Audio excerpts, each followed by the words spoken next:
Linda, if you want me to try recording, it says I need permission from you. I don't know if you know how to do that. You're muted. Yes, I hit record, so hopefully it is recording, okay? Okay. I tried to too, but it just says that I need permission from you, but as long as you're doing it, it should be good. Well, yeah, I recorded another one. The problem was I couldn't find it afterwards, so we'll, Okay. we'll see what happens. Yeah. Okay, Kevin, are you all set? Yeah, whenever you're ready to go. Okay. So good morning, everybody. My name is Nicole Bennett. I am the Achievement Advocate at United Way. I work with middle schoolers at Lincoln Middle School. And we asked Kevin Polky, who is the owner of KP Counseling. He's a licensed clinical social worker. We asked him for some assistance and some guidance kind of on we know that we have all struggled during these past few months, and we know our middle schoolers sure have as well. And so we reached out to Kevin just for some guidance, some information, a school perspective and a clinical perspective of kind of what some needs might be in the coming year, what we could expect, just a little bit more information. So Kevin's going to do a presentation for us. So we asked that if everyone can, if you can mute yourself. Any questions that you have, you are more than welcome to put them in the chat. You can write them down. You can save them for the end. We will have plenty of time to ask questions and kind of have a discussion afterwards. But yeah, if you can utilize the chat for that, please.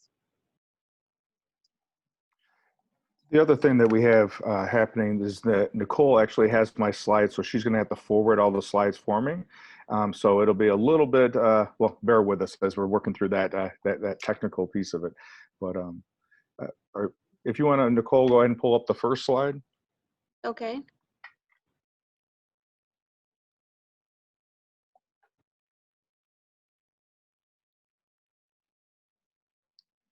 And actually, let's go back to slide number 2. There we go. Perfect. At the very beginning. Yeah. And go ahead and go to slide 2. Okay.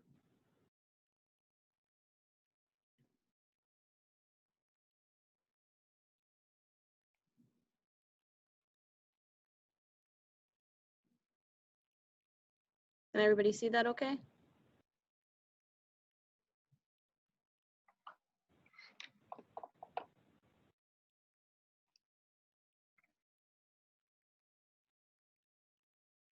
I can see the slide number 1.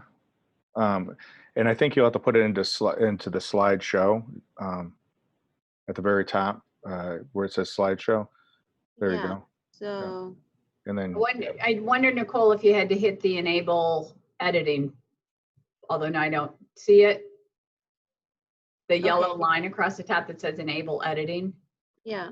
There you go. Okay, so slideshow. And then, Okay, okay, there you go. Yep, perfect. Okay, perfect. Okay. So, so what I want to start off with is just kind of setting a framework of really this whole conversation. And as Nicole pointed out, probably the best way for us, let me step back. I think the best way for us to be able to help others, and in this particular case, we're talking about youth, is for us to first focus on ourselves. And if I can first look at how does this material apply to me, and I digest it and then start to infuse it into myself, then I have a better possibility of how then I can bring the same material to the educators and then to the youth that are working with those educators. Primarily, that's what we're focusing on today. And so this first slide is, I want you to think about back in February, just a few months ago. And that was what we considered, it may not have been perfect, but it was our normal. It was our, in this case, our order. And everything seemed to be a certain way. We fell into certain patterns. And if that was going to a certain type of restaurant on Friday night, or if that was doing certain socializing things, or how we did work on a regular basis, that was our order. And for the first time in my life, collectively, as well as individually, we all got thrust into this disorder. And that's where we're still currently. And obviously the pandemic was a big aspect of thrusting that into that aspect. And for me, maybe like many of you, I never thought it would have the type of reach that it has and some of the impact it has had since then. Obviously, a big part of that is physically of how many lives it has taken and how many people have been sick, but then economically, business-wise, and then academically, how it's impacted people. And then most recently, with the events over the past 3.5 weeks, 4 weeks, with the civil and the political unrest regarding the death of George Floyd, has then put another aspect of what used to be order now into this disorder. We are in that disorder phase. And for me, having this template allows me to not necessarily have to jump into this fear aspect of this unknown, recognizing that in the disorder, in this chaos, is also an opportunity to look at how do we start developing for the next phase, which is reorder. It always goes in this cycle of order, disorder, and reorder. Joseph Campbell did this work. He started this work many years ago. Most great stories in film are based upon this particular moving from this order for our hero into disorder, where he has to or she has to face these inner demons within their life. And what they learn from that is what they then bring into the reorder phase. And that is really what we're trying to present here, and how, as we're navigating through the disorder phase, how do we best utilize that for ourselves individually, and then also for us to prepare for that reorder when we're interacting with the educators as well as the youth and their families. Go ahead and go to the next slide, Nicole. So just a little bit about myself, and I'll go through this briefly. I've been in Rockford my entire life, graduated from Harlem High School, immediately followed at Rock Valley College, and then got a degree at Illinois State in psychology. Came back, and my original jobs when I first got back to the Rockford area was a correctional officer for the Juvenile Detention Center. Worked there for a year, and then started working at a psychiatric hospital called Oakwood Hospital. That led me back to the University of Illinois, where I got a degree in social work, specializing in school social work. After graduating, I went back to Harlem, do my internship there, my field work there, and then worked as a school social worker, football, and strength coach until 2001. During that time period, I was doing private practice at night, and I was got certified as an alcohol and drug counselor. And so I was doing working during the day in the schools, and then at night working with different treatment programs as well as in private practice.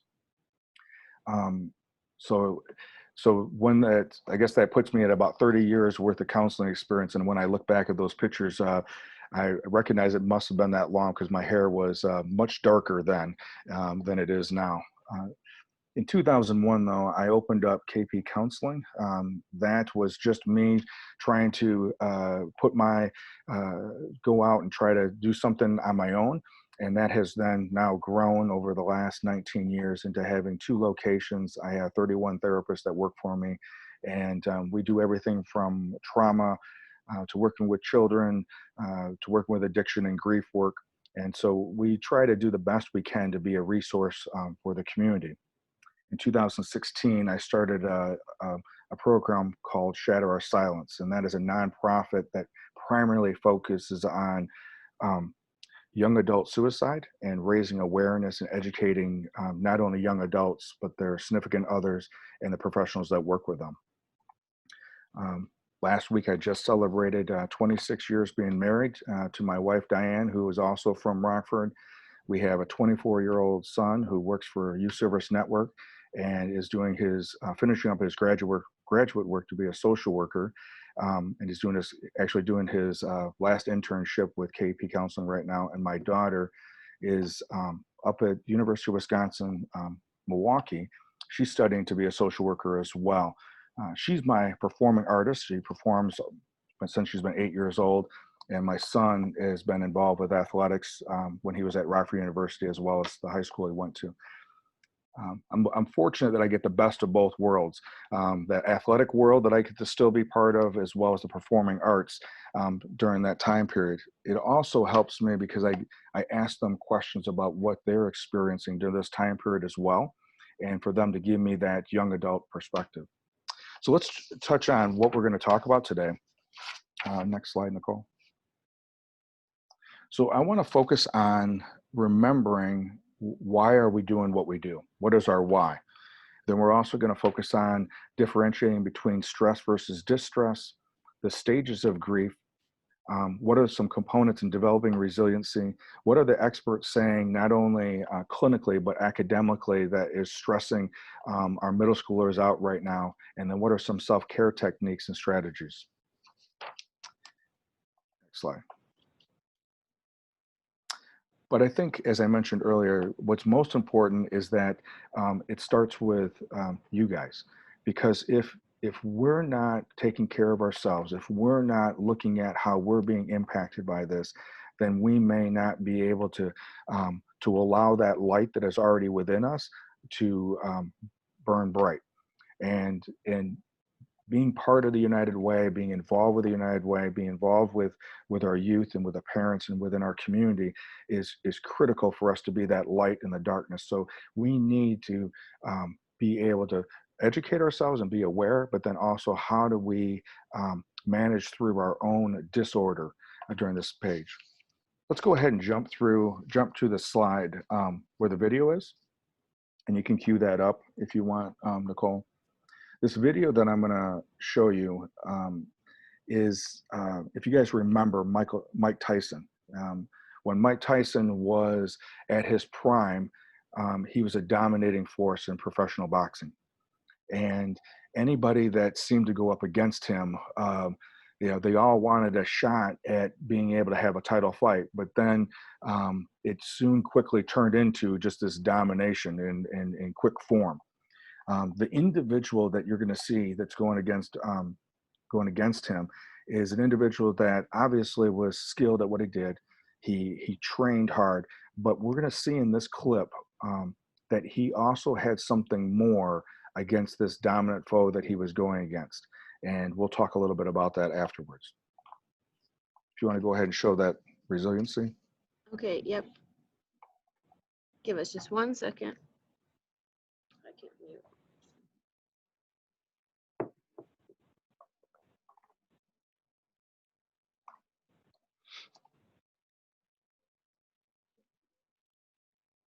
No, I'm gonna do this. You may have to minimize the PowerPoint and then pull the video. Then the video might come up over it. Okay. Resume share. I'll minimize that. Then it'll say paused as soon as I do that.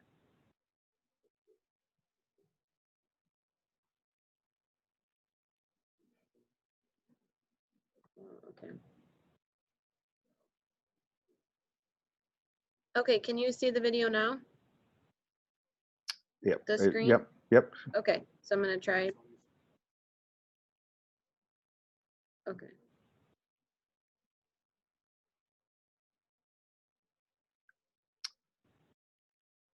Just don't hear the volume. Okay. Can you hear it now?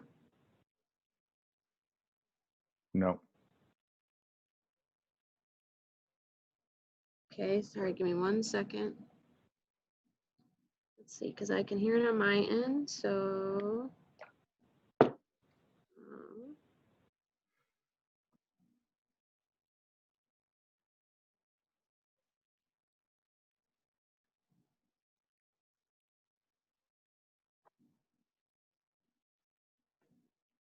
Can you hear it now?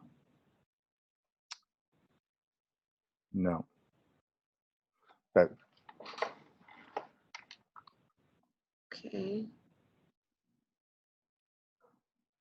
Yeah.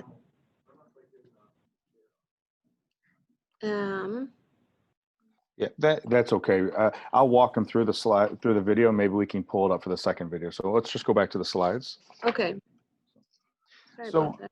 So essentially with the video, Buster Douglas did what no other person had done at that point. He had not only knocked down Mike Tyson, but he ended up knocking him out and ended up becoming a world champion.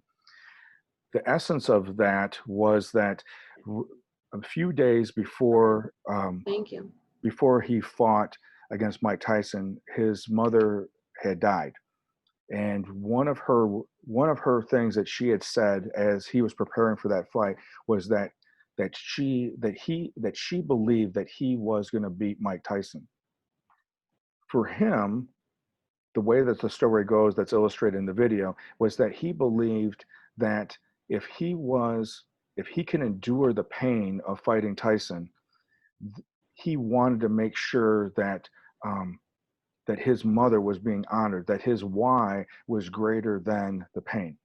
Let's go to slide, 2 slides later. Go back one more.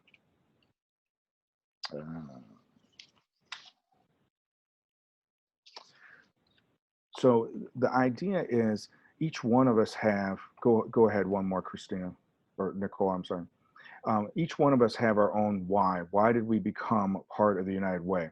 And so what I want to do right now is see if we could take just 60 seconds and write down what was the reason that you wanted to either get involved as an educator or get involved with youth, or why did you get involved with the United Way? What was with all the different things that you could have done, what was the reason that you chose to get involved with either United Way or the particular profession that you're involved with? So if we could spend 60 seconds and just write down what those thoughts are, and this will be something that we'll talk about at the very end.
Okay, as we're wrapping that up, you can go to the next slide, Nicole. Many of you remember or reading about Viktor Frankl and his book, Man's Search for Meaning. I think he best illustrates through his story of surviving the concentration camps when he, as a Jewish psychiatrist, had been captured by the Nazis. As he endured that, and as he illustrated in his story, that he had to find something deep within that was going to allow him to survive that. And he imagined what it was going to be like when he was at the podium, when he was telling about his theory of existentialism, that how people can persevere as they focus on something greater than themselves. And this quote of, "He who has a why to live for can bear almost any how." I know for me, at different time periods, as we've gone through this disorder phase of everything, of getting more information about what is going to be restricted or what's going to be taken away, that is something for me that I've had to try to keep in mind all along. And that idea of how can I try to find something, some opportunity in this chaos, some type of opportunity for growth during this time period. And that, for me, originates to, why do I do what I do? Why do I put myself in a place of being either an educator or teacher or a counselor? And that for me, in the midst of everything going on, I have to remember what that why is, and then I can then try to bear whatever is happening to or around me. Go ahead and go to the next slide. So I want to touch on this idea of stress versus distress. Many times, stress is what gets a bad name. This idea that I'm under stress, or I'm too stressed out. Well, I think we need to start with the idea that stress is not necessarily a bad thing. Stress is something that we need. If we don't have stress, we don't have opportunity for growth. As educators, we know that we need to stretch our students out of their comfort zone so that they can learn new material. I know as an athlete that I had to stretch myself and add resistance to when I was working out, or compete against someone who is better than me if I wanted to grow in my activity or my sport. But distress is really the term that should be getting more of the bad name. Distress is this idea of repetitively being in this fight or flight cycle. If it only happens once a day or maybe once a week, our bodies would be able to adapt to it. But if we're in this constant state of fight or flight, that is when we start having a negative side effect on our body. Go ahead and hit the slide next. This idea of fight or flight, though, is a very natural and primal response to a stress. It's extremely important for us to be able to have that. The downside is for most of us, it's not what is originally designed in our primitive mind. Originally, it was about physical threats. And even though that still happens at times, it doesn't happen as much as it did 2,000 years ago. But our body is responding the same way today as it did 2,000 years ago. Because of this part of our brain called the amygdala, it is going to, when we feel threatened, when we perceive that we're threatened, we're going to respond in either trying to escape it or try to fight it. A lot of our youth that we work with are in a constant state of this. They're in a constant state of this fight or flight because of their home environment, because of what's happening at school or not happening at school, or in the community as they're traveling through. These repeated excessive threats is when our body starts breaking down.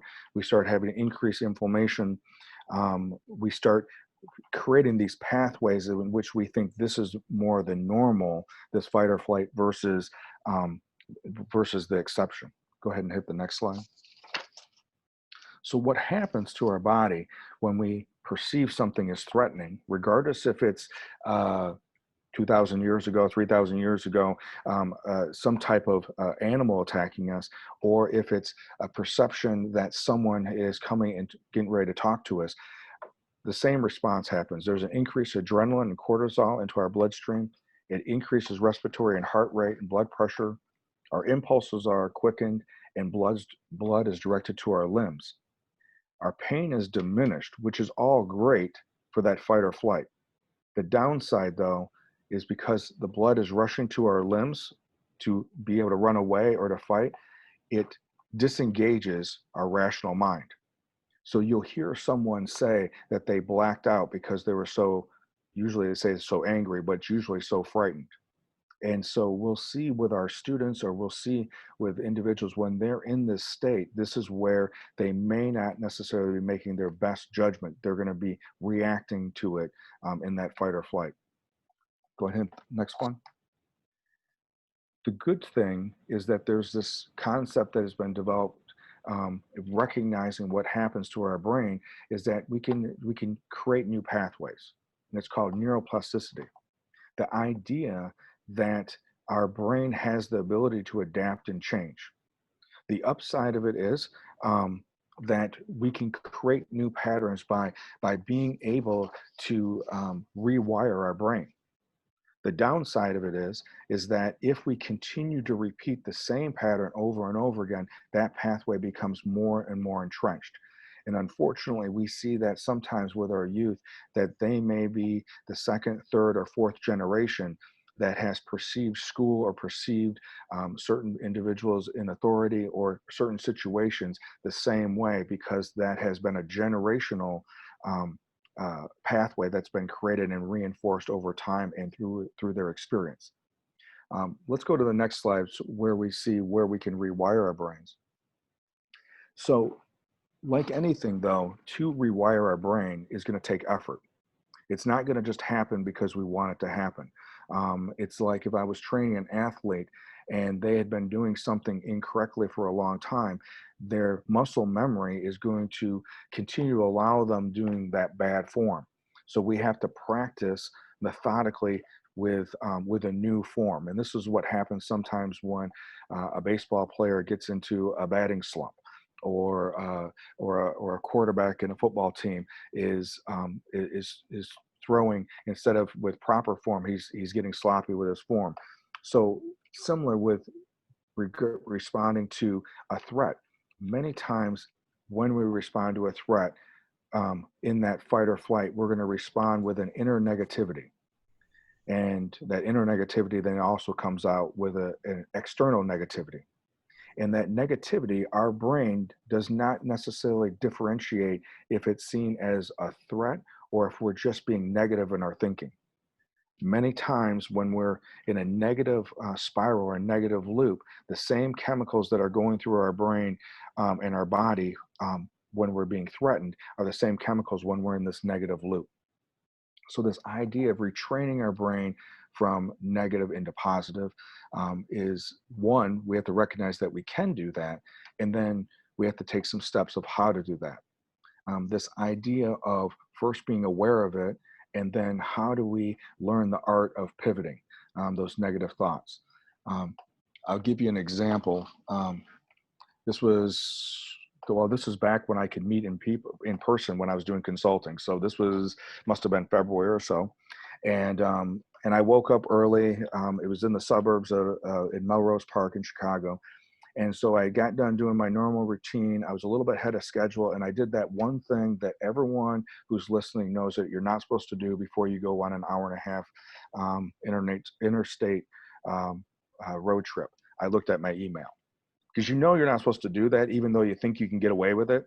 So I thought, it's 5:30 in the morning. What could possibly be there? I thought I was going to get rid of some junk mail, save myself, the exercise later. And I was doing that, and all of a sudden I came across an email from one of my supervisors commenting about the last staff meeting that we had.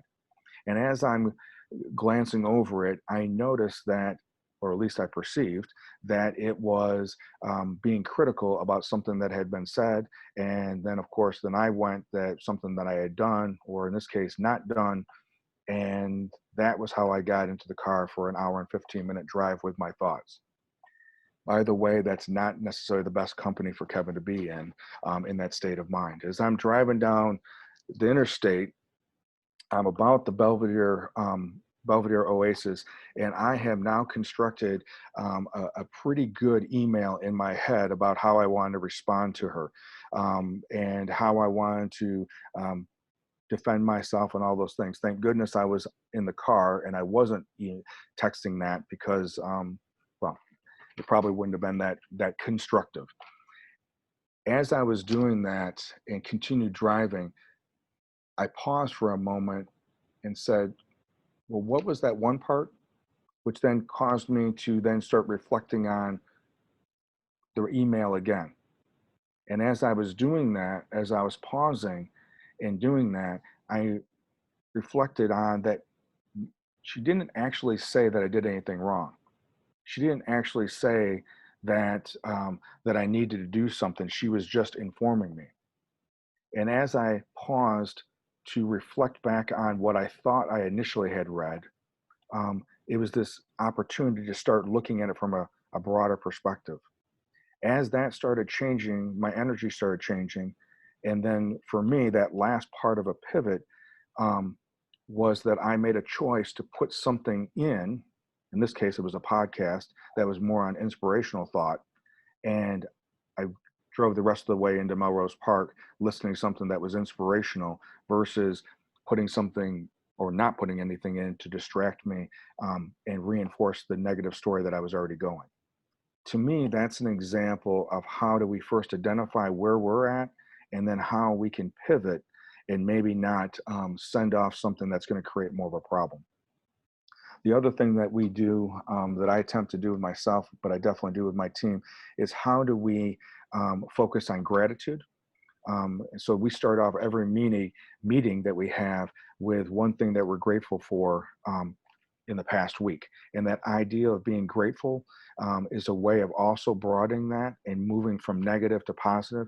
And then the idea of how can I reach out and pay it forward? How can I reach out and try to help someone else, regardless if they're less fortunate than me or just someone that wouldn't be expecting that. And so those are some examples of how I can start creating a new pathway. And the more that I practice doing that, I think the more that that I have a better opportunity to that be my default than in a negative or reactionary. Let's go to the next slide.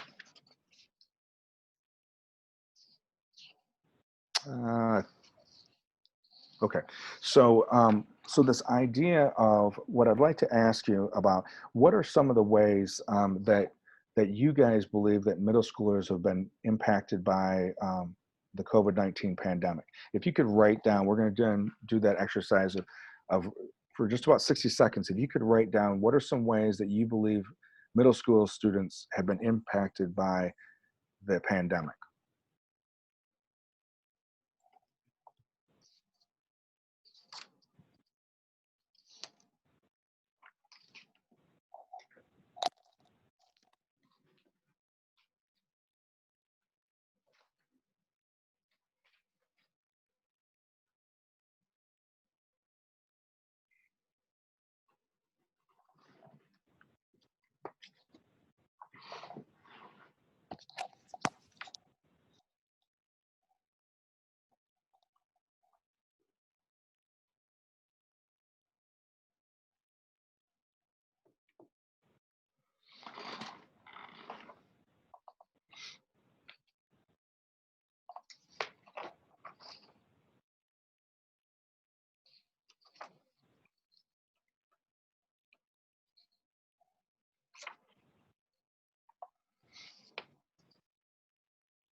Okay. Feel free to go ahead and keep writing if you have some more thoughts about that, and we'll definitely have some time to talk about this at the end. But if we could go to the next slide, and it'll in the process. There we go. Thanks. What I did is over the last couple weeks, I had an opportunity to interview and survey about 30 therapists and about 15 educators. And these were some of the things that they, just through the surveys and conversation, these are some of the things that they had indicated.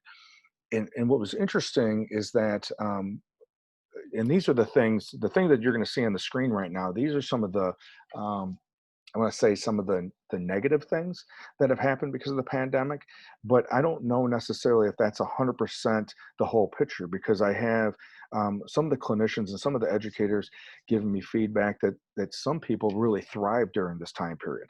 And so, for example, if an individual that had a lot of anxiety about going to school and a lot of anxiety, social anxiety, they now had a built-in excuse to not have to face that. So what they noticed is their anxiety was down, their need for medication was less, and they were in their they were in their zone, and so that was perfect for them. Individuals that are self-starters and individuals that thrived during the e-learning were individuals that didn't want to be bothered by the interaction with the other students or the teacher. They could just get their work done and boom, they were good. So similar to what we've learned through other alternative education, some of those students did really well during this time period. Some students had the opportunity with those intact, good families where they're able to not have as many distractions. So they thrived during this time period. They were closer with their families because they didn't have all the activities and all the things pulling them in all these different directions. So there was some good feedback that we got as well. And hopefully, as things start opening up and we get back into this reorder, this new normal, hopefully they will choose to continue doing those things and modify their schedules to not be so busy as it was before, and not get into the tendency to just go back to the way it was. But I think what we need to focus on is where were some of the gaps that happened because of this. And so I'm going to start with school. There was a percentage of individuals that we worked with that were underperforming in school. Some of it because of a lack of technology and a lack of assistance. These may have been students that necessarily would, well, one, they may have only had one device per household. And so they weren't able to do, and there was four students, as well as the mom may have been trying to work from home too, but they only had one or two devices for the whole household. Maybe the internet wasn't strong enough for everyone to be online at the same time. And that aspect, and we've all experienced how frustrating it is to have a Zoom meeting or a FaceTime meeting or something like that, and the technology not working. This was just some of the added things that would just become frustrating for these students. The accountability had decreased. And for some students, they were upset because it seemed like some educators had increased the workload and it was higher than it was before. And that had been, was pretty overwhelming for them. So I think regarding school, there was a lot of different things. Some students, as I said, had seemed to do well, but a lot of students were struggling with it. And one of the other things that we recognize is that parents and students seem to be at the beginning of it. Let's say if it was 9 weeks, 10 weeks it was like the first 4 or 5 weeks, they seemed to be doing well. But as time went on, it seemed to get harder and harder for the parents to get engaged. And almost some of the educators we talked to almost seemed like they were annoying them if they continued following up with them. So that was some of the hardships that the educators were following. Some other low-income families, they struggled with just accessing food and other resources as well as medical services. For some, there was an increased use of alcohol and drugs by the guardians because they were unemployed, and they already had that tendency already, and now there was this increase of alcohol and drug use, which then, as you jump down lower, there was this increased risk of domestic violence and sexual assault, increased conflict between parents and other family members. And my biggest concern about that part was that typically students, the individuals that are going to be a safe place for these students, that was removed. They didn't have the individuals that the teachers, the nurses, the counselors and social workers, the coaches, to be able to ask them about how they were doing. And some of those students were in the household being asked by the government to not leave for social distancing reason with the people that were hurting them. And so, and no one was knowing that was going on because no one was able to check in on them, or at least physically check in on them. Obviously, the loss of sports, arts programs, clubs, and these milestone ceremonies, class trips, being able to go through a graduation ceremony, even if it was an 8th grade ceremony. One of the biggest things was this increase of isolation and loneliness, not being able to be with their friends, or even their being with just people that they would interact with in the hallway or at lunchtime or whatever, even if they weren't close friends with them. The access of being on social media and being able to see maybe not accurate information, but definitely headline information that was increasing fears regarding COVID, and also the racial tension. Tension between parents and students about, well, why can my friends go and do that, but I can't do that? Arguing over getting schoolwork done, both sides being frustrated about that. As we all, unless you were really disciplined, most people had their routine disrupted. So we stayed up late watching Netflix, which meant it was harder to get up in the morning to do your normal morning routine. Nutrition was being affected. So those were some of the things as well. As it goes with saying, in that isolation, in the not knowing when this was going to end, the increased risk of suicide has definitely been a prevalent thing. And then concerns about the future, not knowing when is this going to end? Is it going to end? What's next school year going to be like? you know, are we going to school? Is this are we gonna have to do it this way again? All these are different questions and stressors. And unfortunately, as we all know, no one has an answer, because we're literally trying to figure this out as we go along. And unfortunately, that is an example of what is happening during this disorder phase. We have a lot more questions than we have answers at this time, and unfortunately, that is our reality right now. We just need to be able, in some of these things that were going on. We'll try to address some of these things here in a second about that. So let's go to the next slide about perception. Just as I was mentioning earlier, this idea of our perception as our reality. Some of our students, and they thought this was the best thing in the world, and they don't want it to end. They don't want to go back to school. They want to be able to do it online all the time because they got A's and they thrived and they didn't have the distractions. And others are saying this is the worst thing in the world. And I think that is a good example of whatever our perception is, that is our reality, and that is the story that we tell ourselves. Go ahead and go to the next slide for an illustration of that. So I want you to imagine in your mind that I have two 12-ounce glasses of water. And in each one of those 12-ounce glasses of water, go ahead and hit that. There's 6 ounces of liquid. So imagine 2 12-ounce glasses of water, and they both have 6 ounces of liquid. Go ahead and hit the next slide. So that's the classic half empty, half full, right? What I want to point out to you is that neither one of those, half empty or half full, are neither correct or incorrect. The reality is there's 6 ounces of liquid in a 12-ounce glass. If I say it's half empty, or if I say it's half full, that just happens to be the story that I'm telling myself.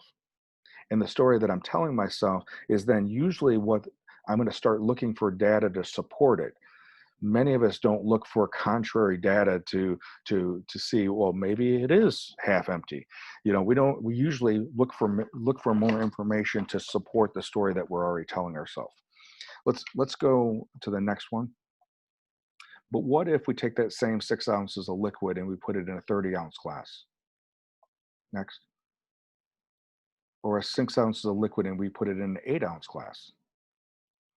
Next. Or 6 ounces of liquid and we put it in a 5-ounce glass? In each one of those situations, it's the same 6 ounces, but depending on my perception or the story that I'm telling myself, if it's in a 30-ounce glass, I may think I'm getting ripped off. If it's a 5-ounce glass, I'm upset because it's a mess. Or maybe I think it's perfect because it perfectly works for me in an 8-ounce glass. Again, it's just the story that I'm telling myself. So this last one, so bear with me for anyone who's someone's going to probably be offended about this one. So go ahead and do this last one. So we have 2 adult women that currently weigh 150 pounds. But 9 months ago, woman number 1 weighed 115 pounds. And now she weighs 150. How is she thinking about bikini season? Or woman number 2, 9 months ago, she weighed 175 pounds, and she's getting ready for bikini season at 150. How are those 2 women feeling different about going into the summer? I could have done the same thing for men too. You can picture in your mind what may be going on with those 2 different women. Now let me add in a third. Don't go back to the last slide. The lady that was 115 pounds and now is 150, she's about ready to give birth to her first son. And maybe that changes everything too. So this idea that our perception is our reality and the story that we tell ourselves based upon what we see has a lot to do with inviting our students, inviting our educators into trying to broaden that perspective, trying to broaden and create those new pathways in which to do things different. So let's go to the next one. So I want to touch base on, and I'll go through this fairly quickly, this idea of grieving. These stages of grieving originally started with Elizabeth Kubler-Ross, who then later worked with David Kessler.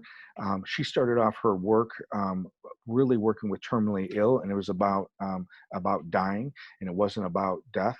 Later, with Kessler's work, she reframed those same steps, same stages, and put them in for grief as well as for dying. A key to looking at these stages is that they are descriptive, not prescriptive. For so many times, many people will misuse them and prescribe them, that you're going to go through each stage, check it off, and then go to the next stage. And that is not at all how they were designed. They were designed to describe what we experience at different stages or different times after someone or something has changed. Many times the grieving is about someone who's died, but in this particular case, it's about a significant loss or significant change.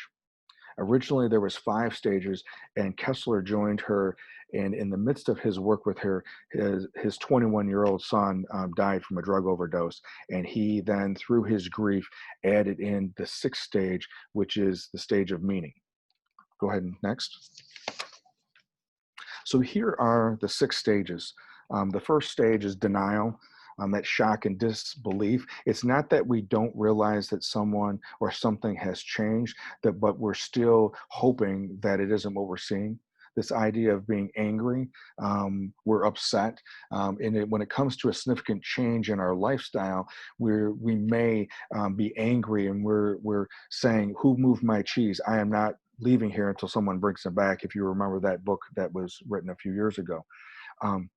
We may get into a bargaining stage of what if and regrets, or how can we somehow navigate through this a little bit differently. And this depression stage of sadness and loss, we may lose energy, we may be lethargic in that sadness of that. And the 5th stage is of acceptance. It's not saying that it's that we're better off because it's happened. We're just acknowledging the reality of the loss. And the last stage, or the 6th stage of meaning, is that through this we have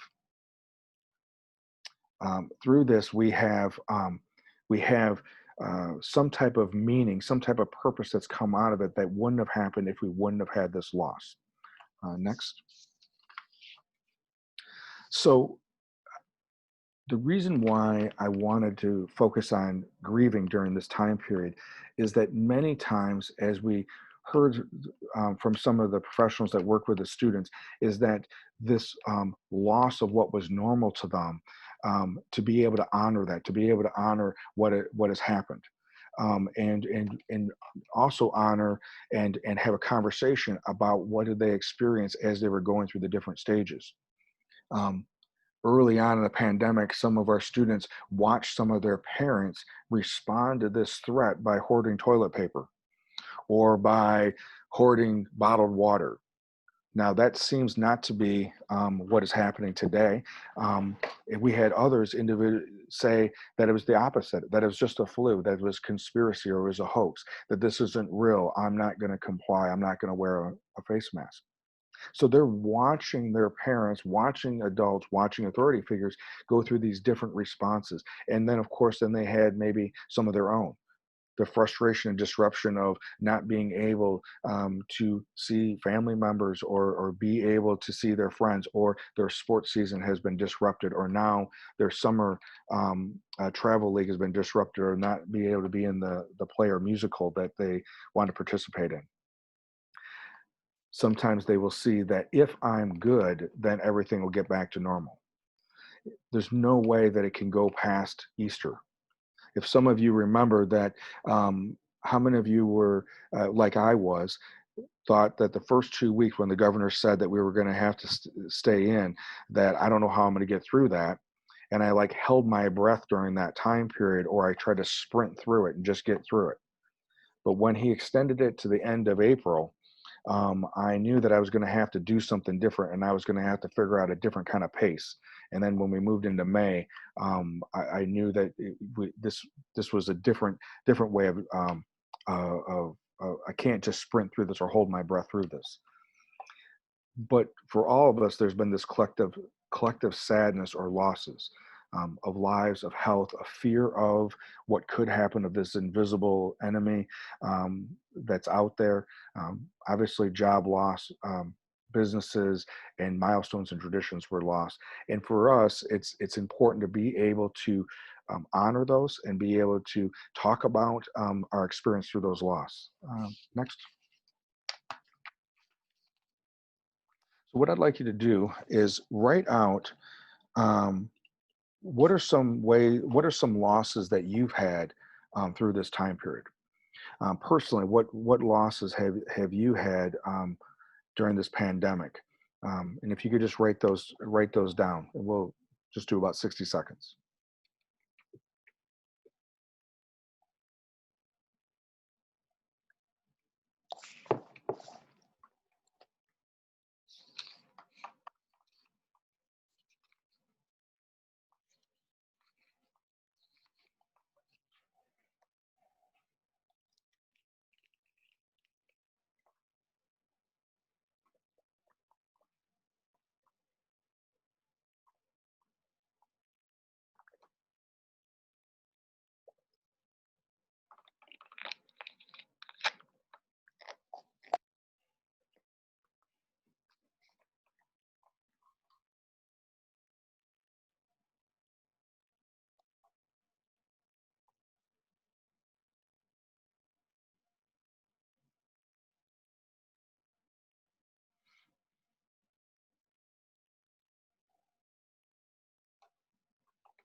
Okay. So up until this point, we've talked about, in this disorder phase that we're all in, we talked about the physical response to it in responding to distress or being threatened and being this fight or flight. And then we talk about being able, that once we've acknowledged something as a loss, how important it is to honor that by experiencing the grieving stages. The next, what we want to do is we want to talk about how, from a cognitive standpoint, how can we change our thinking? Again, this idea of pivoting and being able to create new pathways. And this is what we refer to as developing resiliency. Remembering, resiliency doesn't happen because we just want it. Resiliency is being able to find the opportunity in the obstacle. That's where the growth comes from. So if we can go to the next slide. So being able to find the opportunity in the obstacle is first by looking at the objective aspect of something that happened and what's the subjective part.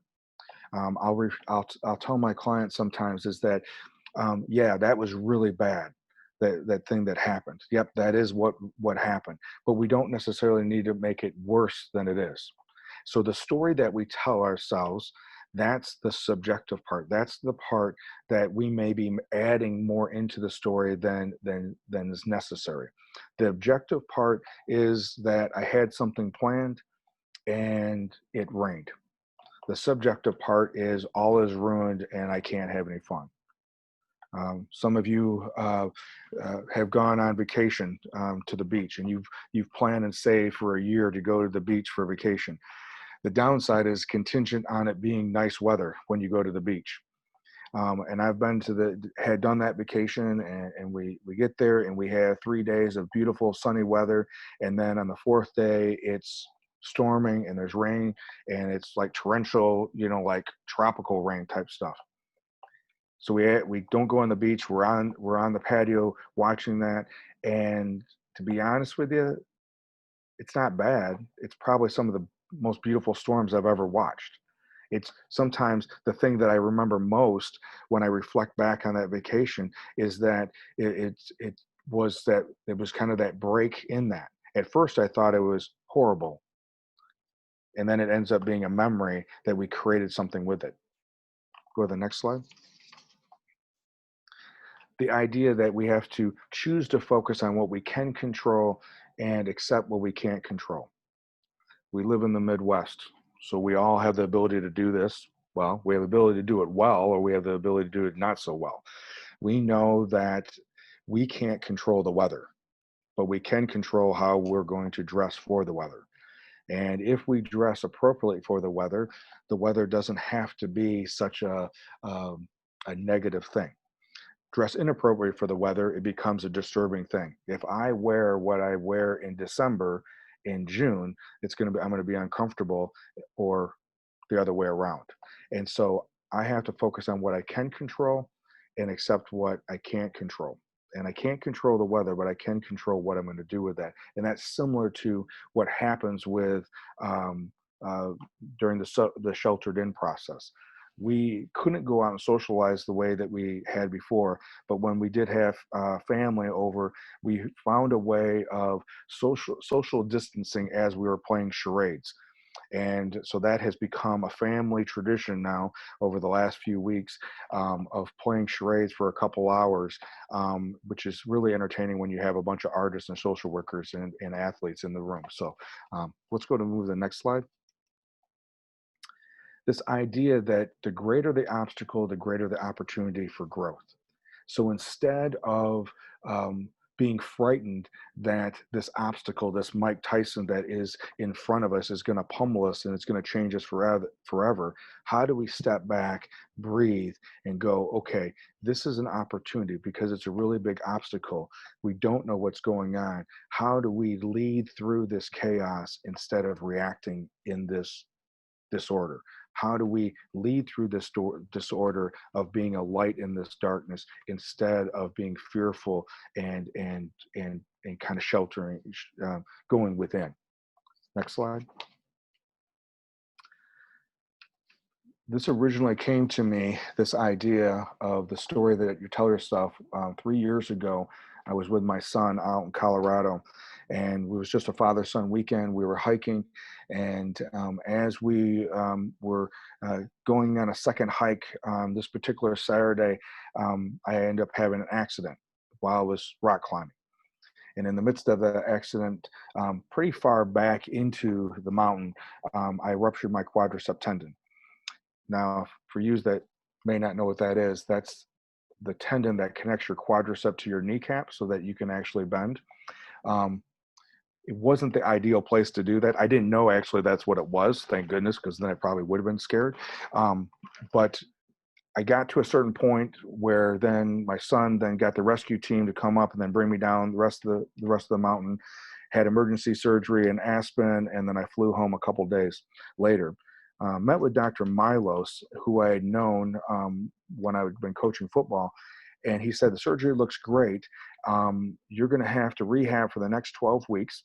And if you rehab do the rehab in the next 12 weeks, you will be perfectly fine. You'll be able to go back to normal activity within 12 weeks.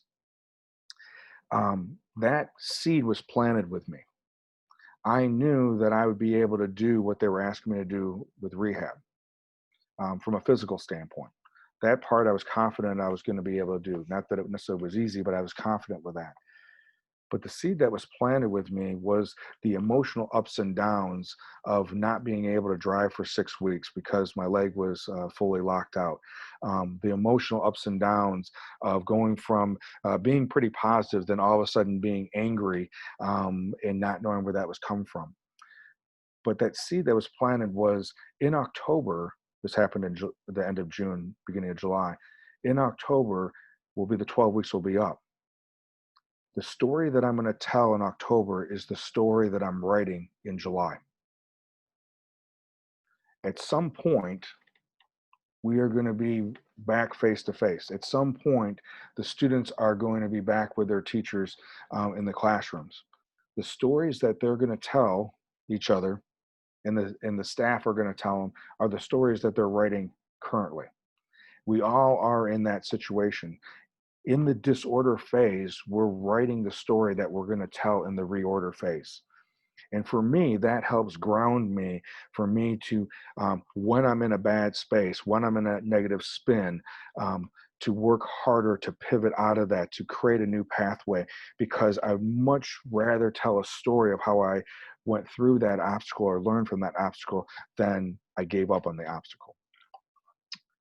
Next slide. So with all these things of being able to recognize stress versus distress, being able to experience the grieving stages, being able to reframe and pivot and focus on what's the story that I want to tell, what we have to do is we have to make sure that we are physically in a space where we can do that. We need to do that self-care physically as well as mentally, emotionally, and spiritually. Physically, we have to make sure we get adequate sleep and proper nutrition and hydration and regular exercise. We've been talking about the mental aspect of that.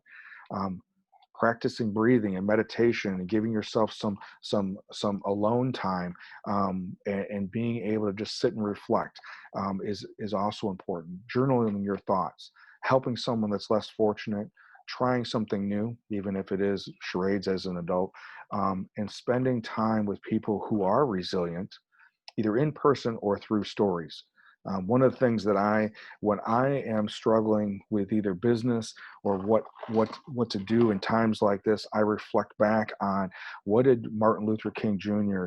or Nelson Mandela or Gandhi do when there was racial disparity going on. What did they do to navigate through those time periods? Or what did Roosevelt do during the Great Depression or other leaders do during that time period? I want to know what they did and see if I can then learn from them and then use that as a model. Next slide.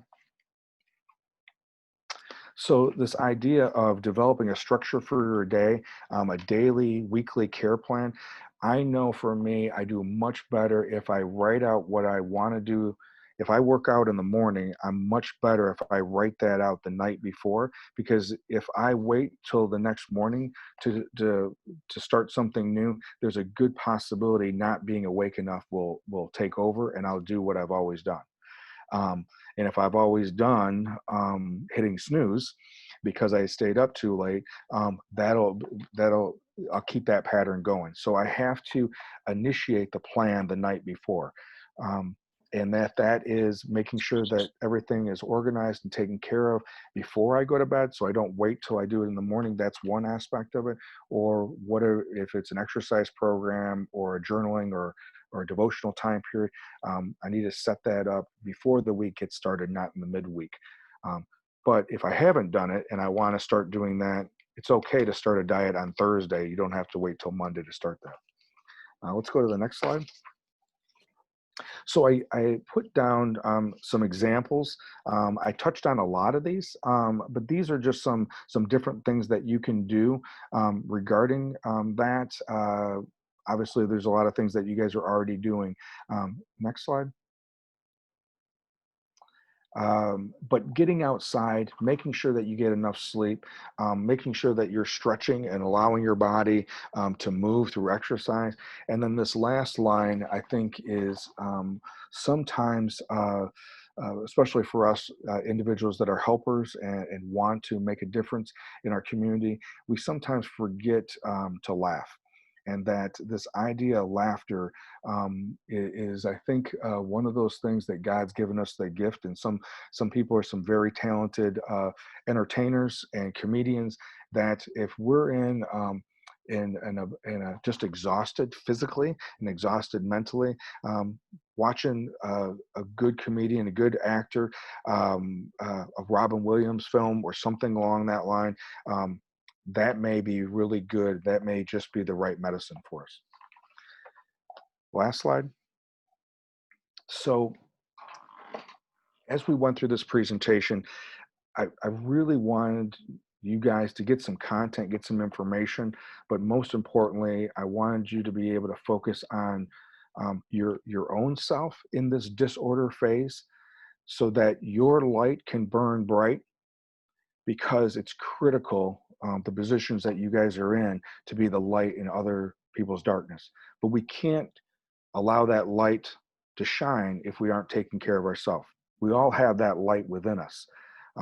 We just have to get the coverings out of the way, the junk out of the way, let that light naturally burn bright, because we never know who's watching.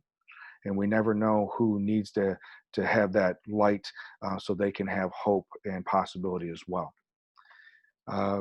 Nicole, do you want to try that last video, or no? What do you think? It's up to you. Yeah, I'll try it. I'll see if I can do it.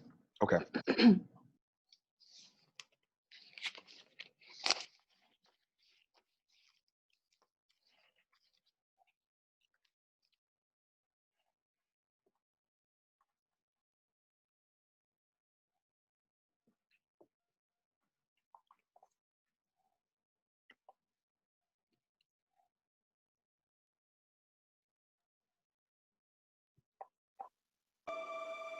Oh, let's do the other one. This is a really good video, but the next video is about the story of resiliency and perseverance.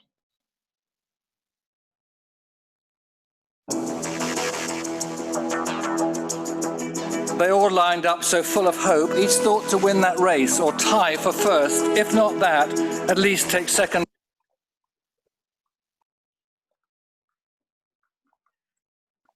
place. The fathers watched from off the side, each cheering for his son, and each boy hoped to show his dad that he could be the one. The whistle blew and off they went, young hearts and hopes afire. To win and be the hero there was each young boy's desire.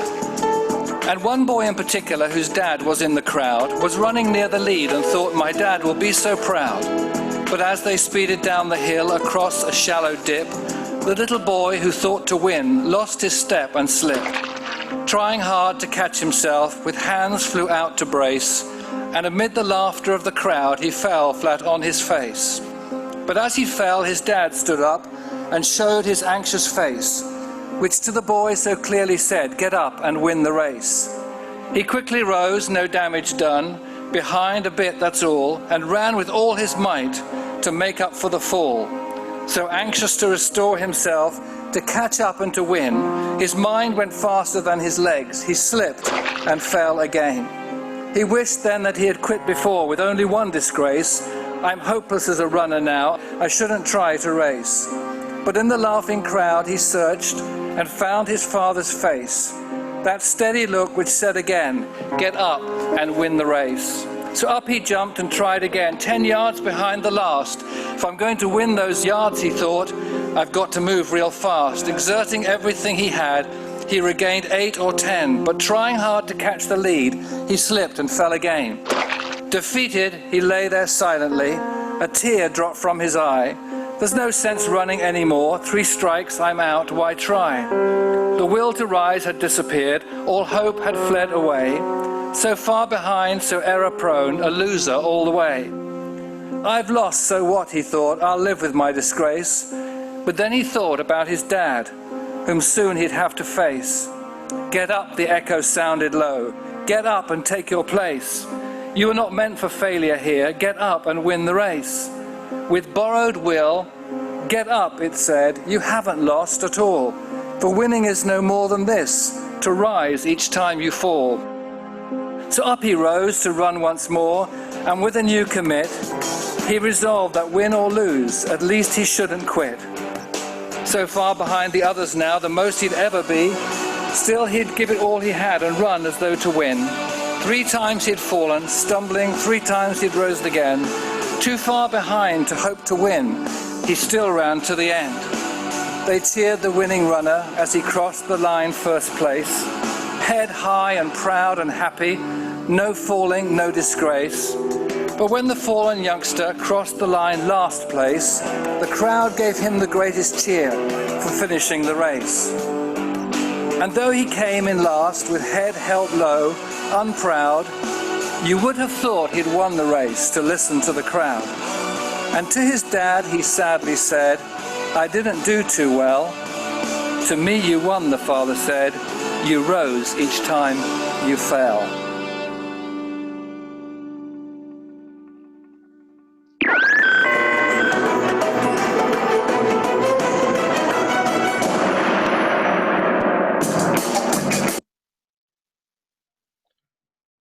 Just go back to the very last slide.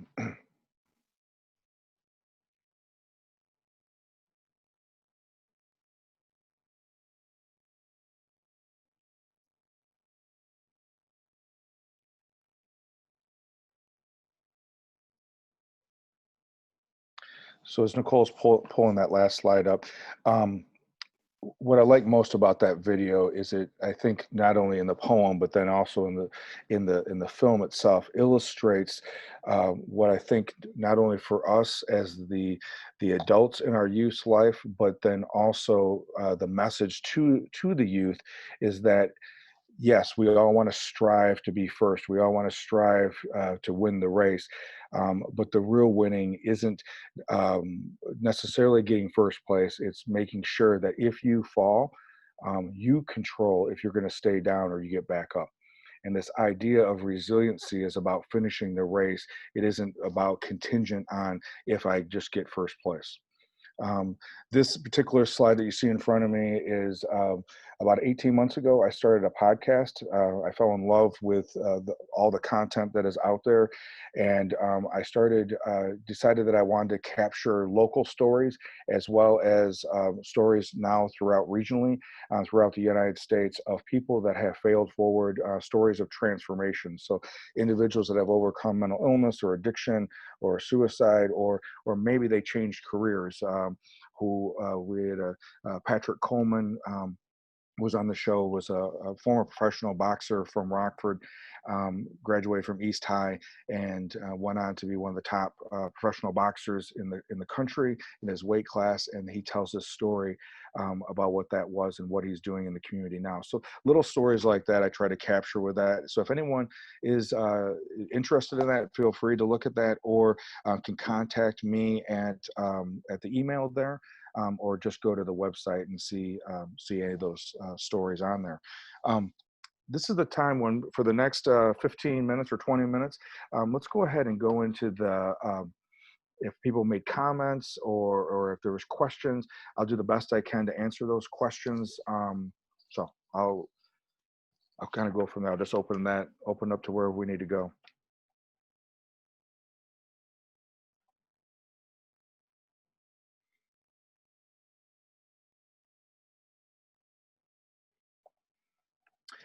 Nicole, was there? I know you were busy switching slides the whole time, so I don't know if you got to see any of the comments in the chat. Was there any questions or comments in the chat room?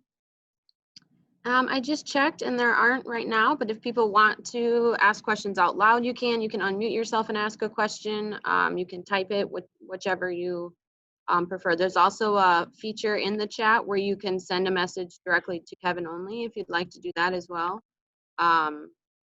But yeah, any questions? Anybody have any thoughts that they want to talk through?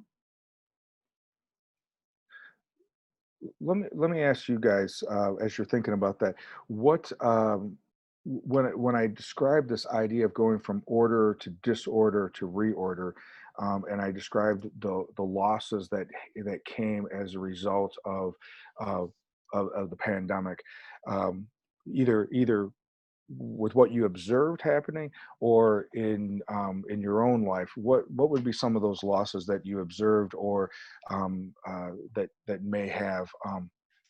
you may have experienced yourself? Or what did you write down? I saw a bunch of people writing down, so I know you put something down.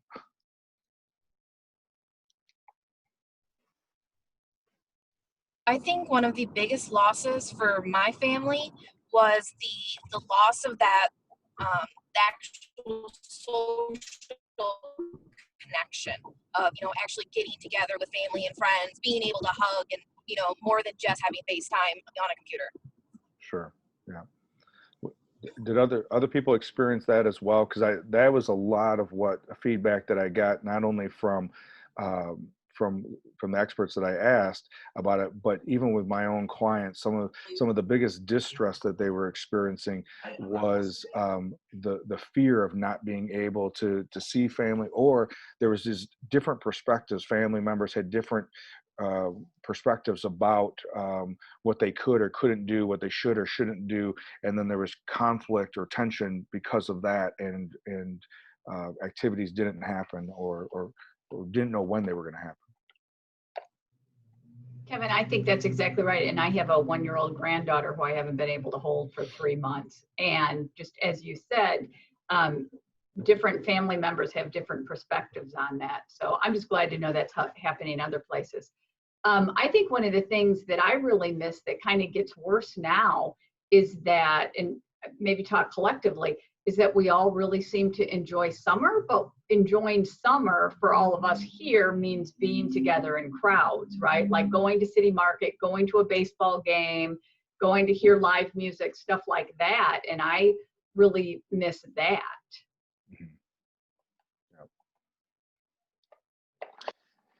I know one struggle I had since I work with students at Lincoln is being able to sit down and talk to them, just to talk to them, to make sure that they're okay.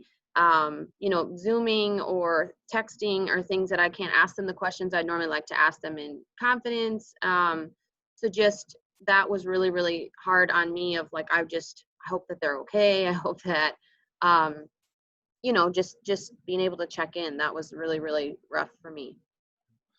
And, you know, and I think, Nicole, that has been with the different school districts that I've been working with in the last month, that has been almost all the educators' biggest concern, is because they don't really know how the students are doing, there's a different level of anxiety about come August, let alone what is August going to look like, which we still don't know, but how are the students going to be, where are they going to be at, and just not knowing where, because that was the thing that was taken this year, because normally you can send them off. Normally you can pass that information on to the next grade level about what's going on. And that seems to be a big concern with multiple school districts that I've been working with recently. And especially, I think I mentioned this earlier, is that the social services and the educators were able to get in contact with the parents and the students maybe the first 6 weeks, but the last 4 or 5 weeks seemed to be it was much there was reluctancy, and there wasn't as much reaching out. I think I had a student tell me, and a parent definitely tell me, I'm just done with this. I just want to get through this. I'm just done with it. Give them what they need, but I'm done with it. Meaning, get the work done, and I'm just done with it. So there was that stress on both sides. Yeah, and I think also academically, like some parents just said, we're not doing distance learning. We're just flat out telling you we're not doing it. We have the Chromebook, we have all the resources we need, we're just not doing it, which not a lot I can do over the phone to convince you. So I know a lot of students had a good time period, but they truly weren't learning. They weren't engaged, they weren't learning, they weren't you know, getting the most out of, I only work with 6th grade, but getting the most out of middle school, because their families just said it's too much, it's overwhelming, which absolutely it is. So yeah, well, and I think one of the things that I think there was a lot of pressure on number one, this happened so quickly, right? In a matter of less than 2 weeks, educators were asked at all levels, asked from normal curriculum to go online in less than 2 weeks. And so that in itself, and these are educators that had never done online teaching before, and weren't not necessarily set up to do online teaching for their grade levels, right? So that was one of the struggles in itself. And then second with that, now we're asking parents at a middle school level to help be a tutor or help assist with stuff that they themselves may not have done really well with, or don't understand the concepts, or don't understand.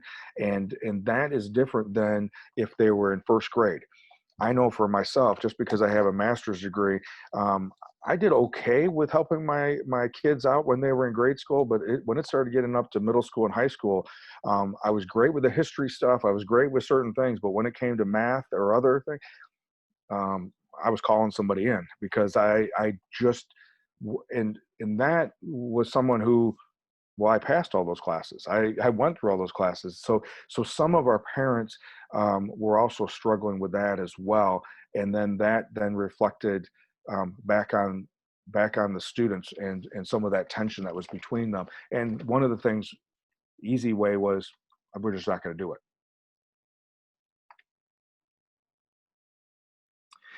Any questions or anything that anybody else has heard or had concerns about regarding other things that were impacting our students?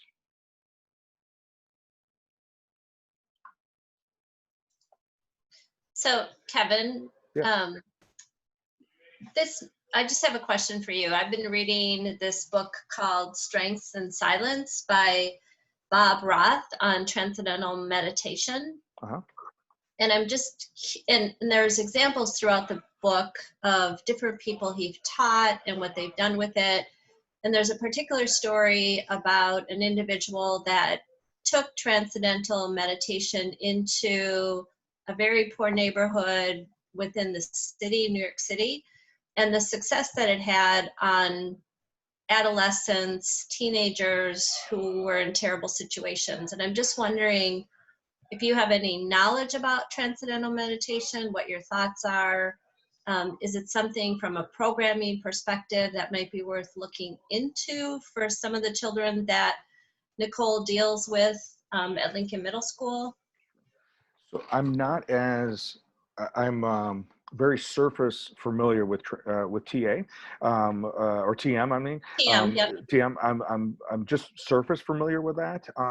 And when I've spoken to individuals that have really studied certain disciplines, what they, especially in different disciplines in meditation, what they honestly disclose to me is that there isn't huge differences between them. It's just what works for you, which is then the practice that you then best can teach someone else. So I teach one of the techniques that I teach to educators as well as students is EFT, emotional freedom technique, or tapping, and that one has worked really well. I used to teach, and I still do, guided imagery with progressive relaxation and guided imagery, and then I added in tapping to that, and those are the ones that I use. But essentially, it's all about the same type of thing. It is to regarding that self-awareness and that getting out of that fight or flight, and causing them to increase some mindfulness, and so really that, and so I think TM is a great technique. But if it, like say, if it was going to be Nicole, the one that Nicole would practice and start exercising and start utilizing herself would be the one that's probably going to have the most success. Right. I was thinking more about for the students that constantly live in that state of flight or fight. Yep. Is there any type of programming that Nicole could look into that might be of value, maybe for Nicole personally? Like, I'm thinking personally, I'm going to look further into this, but for the children themselves, you know, is that something that's worth exploring? Yeah, I definitely think that's worth exploring. I mean, to be honest with that, how I originally got involved with the tapping was originally first for myself, and then as I became more aware of the tapping, then I found different areas where it was being utilized in the educational system with at-risk populations.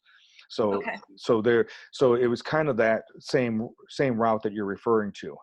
I just don't know as much about TM itself in the middle school environment, but I imagine there has been research done with that. But it would be, you know, like specifically with Nicole, I would, which ones is she most drawn to?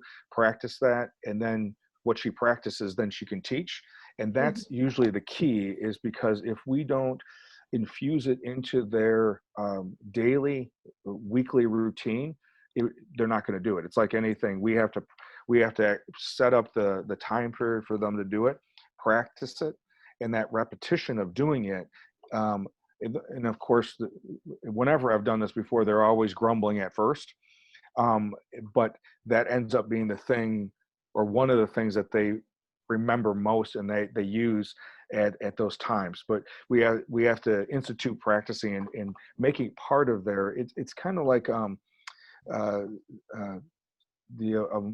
utilizing social emotional learning. The social emotional learning, for it to be really successful, I'm a promoter of how do we not just have it built into the time of the day, but how do we infuse it throughout the hour, not at 10 minutes at the end of the day, you know, or something like that. And that's Right. really the key, is that as the educator, we have to live it. We have to know our own stories of resiliency so that we can see resiliency within our students and then coach that up. And so those are all those different techniques and different things. It's similar to what you were just saying, Carol, about how do we pick one, practice it, and then set a way of teaching that up, or setting a way to teach that. Yeah. Thank you. Mm-hmm. Any other questions or comments before we get ready to wrap up?